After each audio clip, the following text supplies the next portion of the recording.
So what is up? Today is December 8th and we are again solving another problem in the Advent of Code challenges, and we are doing these simultaneously as we are learning the new programming language NIM. So super exciting. Today Treetop Treehouse is the challenge name, and as I've grown into the habit of, we will go straight to the drawing board. I have some beautiful green squares in the theme of Christmas, of course. So let's see, what is this task about? So we have a forest. The forest is, of course, represented by this grid of trees. And the number denotes the height of each tree. And as the instructions say, the elves have already launched a quadcopter to generate a map with the height of each tree. This is the map, this is the quadcopter. And now the question is, from the outside of this forest, are the trees visible? So for example, this tree here with height 6, if we look from here, is this tree visible? And we would conclude that from here, from the left, it is indeed visible because the tree in front of it has the height 5. What about from the right? It is visible because the trees in front of it are of height 3. From down, yes, it's visible, and from up, it also seems to be visible. So we want to be able to know for each of the trees in this grid, are they visible or not? And the thing is that, let's take like some other example, for example, the 5 here. So the 5 is visible from down, it's not visible from the right, but it will be still marked as visible. The only thing we care about if it is at all visible from outside of the grid. So in this case, it would be seen as yes, it's visible.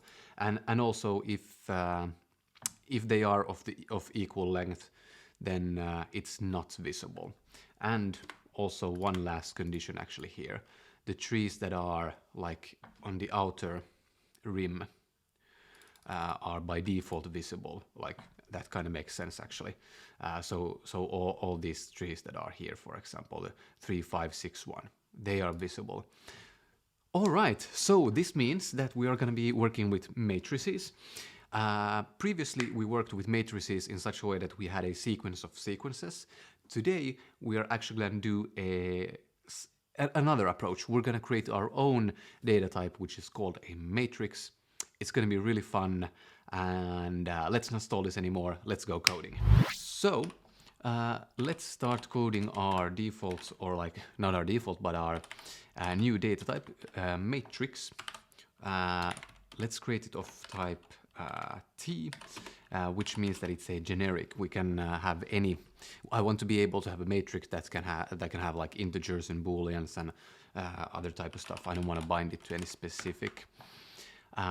So yeah, it's going to be an object, and it's going to have a data, which is going to be a sequence of type T, and then it's going to have a width, which is integer, and then height, which is also an integer. Sometimes it's difficult to write, think, and talk at the same time. Usually the thinking suffers. Okay, so what do we have here? So the actual data is just going to be a sequence, but then we're going to say that we have a width and a height, which means that we're sort of gonna, the underlying data is still just a sequence, but the way we present it, the way we manipulate it, is actually gonna look two-dimensional. So you can think this is actually a bit like how computer memory actually works like. So when you do a matrix, like it's not like your bits and bytes are aligned as a matrix on the computer. They are usually, like, to some extent, just like as a long list or row, however you want to see it. And now we can echo m at 0, 0, and hopefully this is correct. No, not touch input, we want to have that one, and it returns 1. So basically, yeah, this works exactly like we want it to. So yeah, and this is, if you come from a Python background, you're gonna love this. This is also the way I think about matrices when I yeah, okay, let's not nerd out about that.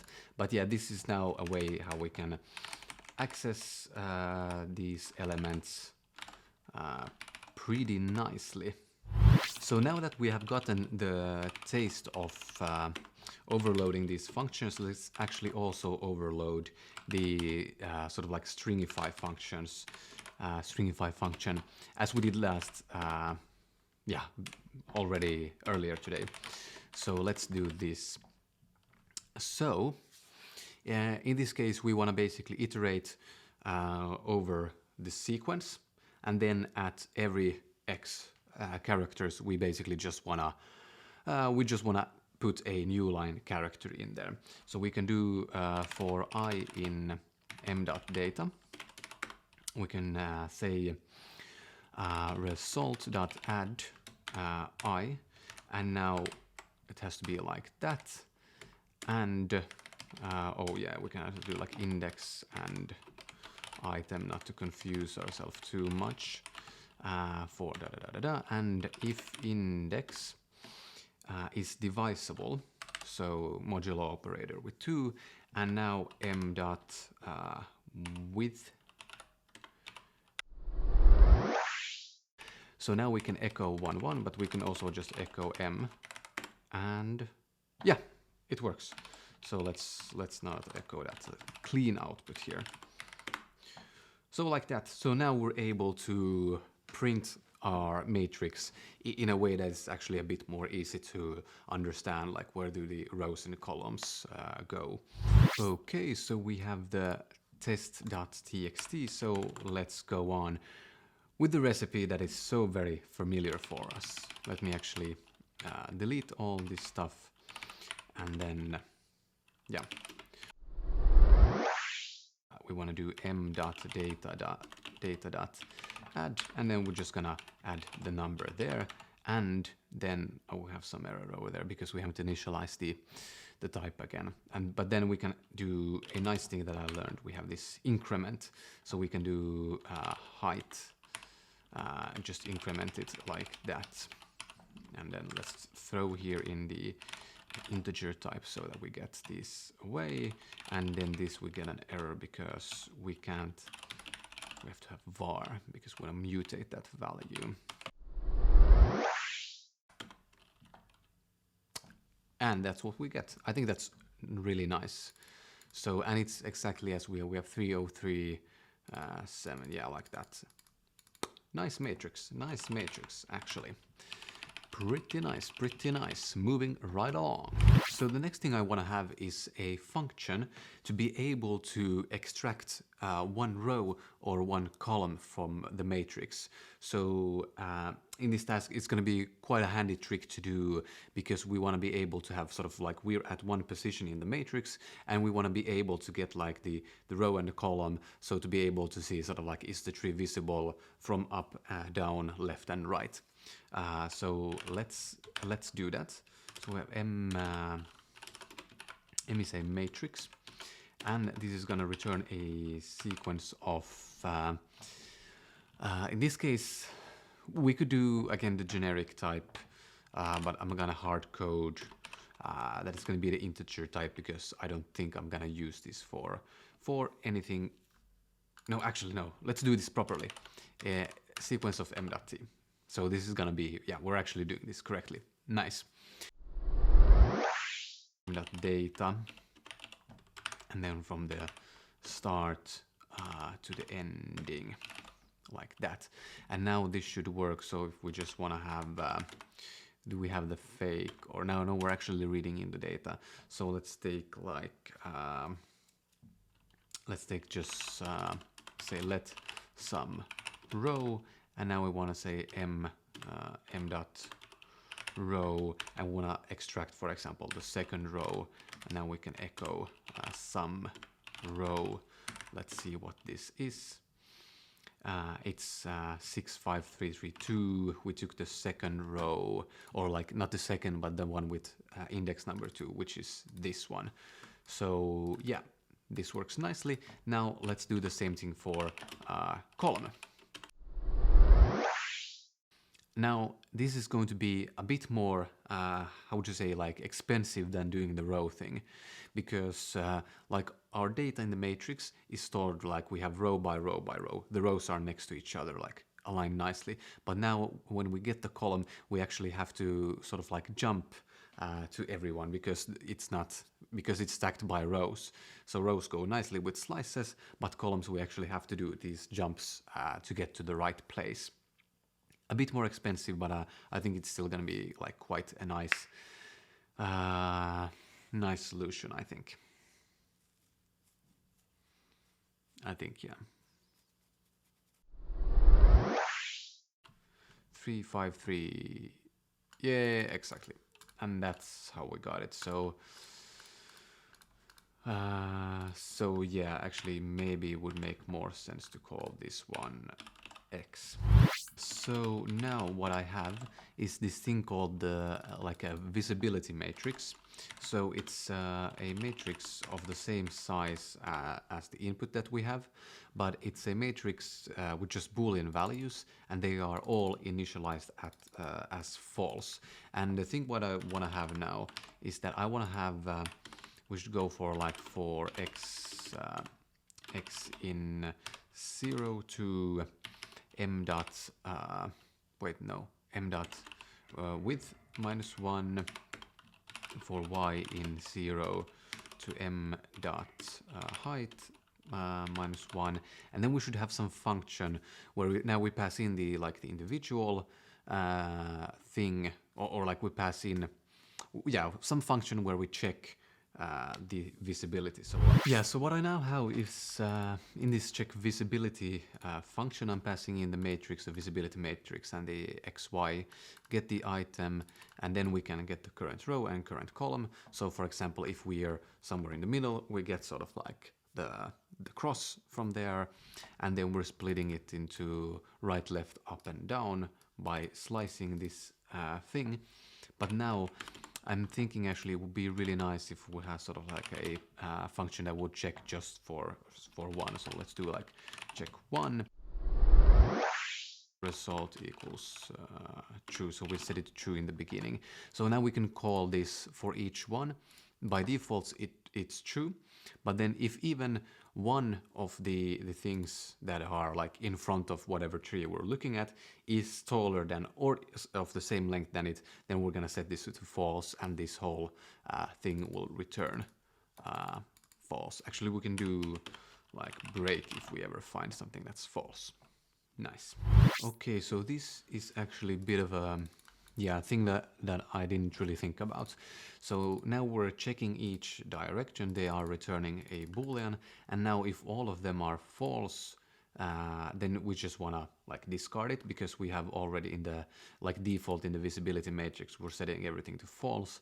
But now if this is not the case, then we would set an element in and we would set it actually to true.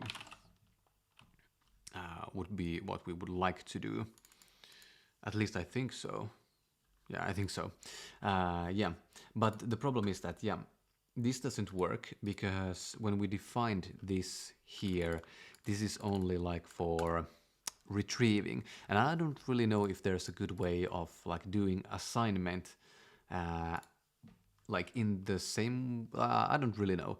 So what I'm gonna do is I'm gonna do like define just a new function which is called change. Now we can do like visibility dot change, and then we're gonna do like x, y, and then what do we want to change? We want to change it to true. So that's the new value that so now this way we can mutate the visibility matrix in here with the change function. Well, seems to work. And now if we print the visibility matrix, we get something like this. So all of these on the like outer edges are true, and then we also have something here which should be true. So for example, the 5 here is also true, and it should be true because it's visible from the top, because there's a 0 only in front of it, for example. At least works on that case. And the actual question was how many trees are visible from outside of the grid. So now we can just do like var sum equals 0, and now this is, I think, a really nice thing now, because the actual data is in a sequence. We can just like iterate over that sequence if we want to have something for all of them. So we can do for a tree in visibility matrix dot data, and if tree equals true, then we just increment the sum and we echo the sum. And we get 21, and 21 is what we should get with this test data set. And now let's read in the real data. It's getting exciting. So the real data is quite a nice piece of work. Input.txt, and let's see. False, false, false. A lot of false. I have no idea if this makes sense. I have no idea. Submit, and yes! Nice! That felt good. That felt good. Let's continue to part 2. So yeah, now in part B, we want to calculate what's the scenic score for each tree. So for example, let's consider the tree here in the middle, that is of height 5. So now again, we're going to consider like the 4 directions, up, down, left, right. And then we're going to calculate how many trees are in front of it. So for example, if we first start up, there's 1 tree in front of it that we can see. Then to the right, we have 1, 2. To the left, we only have 1 tree that we're able to see, and down we also have 1, 2. And then, so that means that for this tree, we'll calculate the scenic score just by multiplying all the numbers that we get here. So yeah, calc score.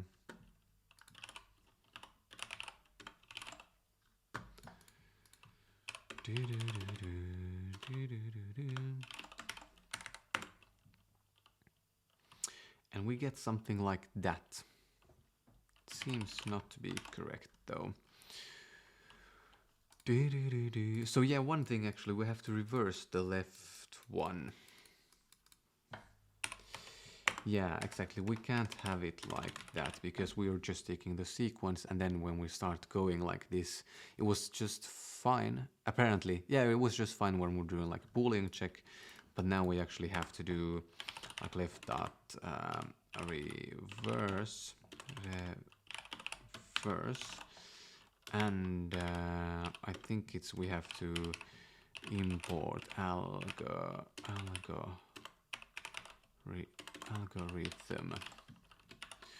to make that one go away. This is the highest. That's a high score. We shall see. Is that correct? And no, that is too high. That is too high. So yeah, obviously we also had to reverse up, which I had completely missed. So now let's just check like all this again. We are still running on the test input. We get something like that, which might presumably be correct. Yeah, okay. Input.txt. We get something like that. We submit, and yes. Oh, that feels good. What a relief, what a relief. All right. So, again, let's wrap it up. What have we learned about NIM? So, this time, I think these things have been sort of like the core learning about the NIM programming language. So quite a nifty way of using like creating your own data types in NIM, and then doing like defining the function or functions on those data types as you want. Definitely, and I'm really starting to appreciate the type safety. It has so many times saved me today. Especially like, are we dealing with like when we're changing from sequences, or we have a matrix of booleans or matrix of ints, and when we change those and how everything rolls around. So definitely starting to appreciate that a lot. But yeah, hey, that was it for today. See you tomorrow, another day, another challenge. Ciao.